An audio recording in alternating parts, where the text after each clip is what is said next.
சீமோனே, உன் படகில் எனக்கு இடம் இருக்குமா? தாராளமாக. இவர் நம்மை விட்டு போய்விட மாட்டாரே. எங்களுடன் பேசும், எங்களுடன் பேசும், எங்களுடன் பேசும் ஆண்டவரே. இயேசுவே, எங்களுடன் பேசும்.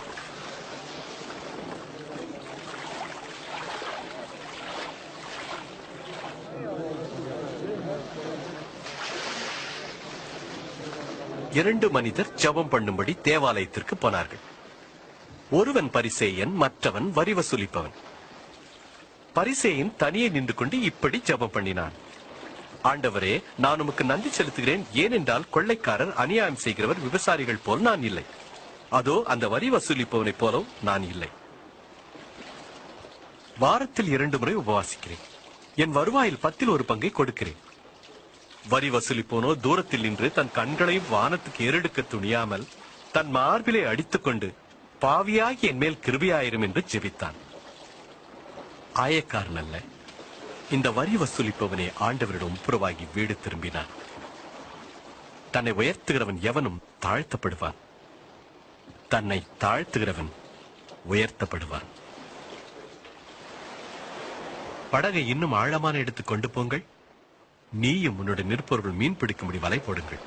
ஓ ஆண்டவரே, இரவு முழுவதும் நாங்கள் பிரயாசப்பட்டோம், ஒன்றும் அகப்படவில்லை.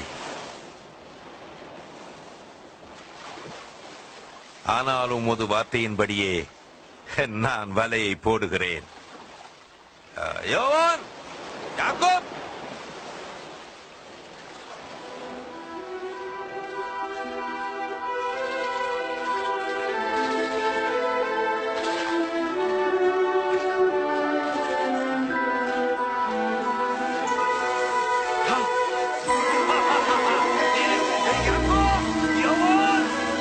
படகுகளை சீக்கிரமே கொண்டு வாருங்கள், உதவி செய்யுங்கள்.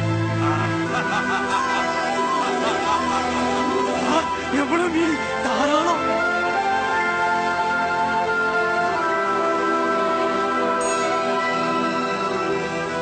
போதும் போதும், அது போதும்.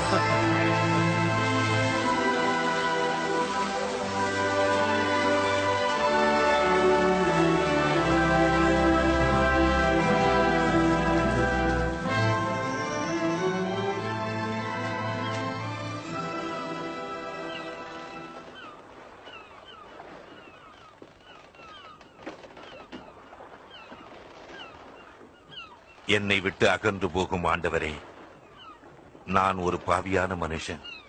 பயப்படாதே, இனி மனிதர்களை பிடிக்கிறவனாயிருப்பாய்.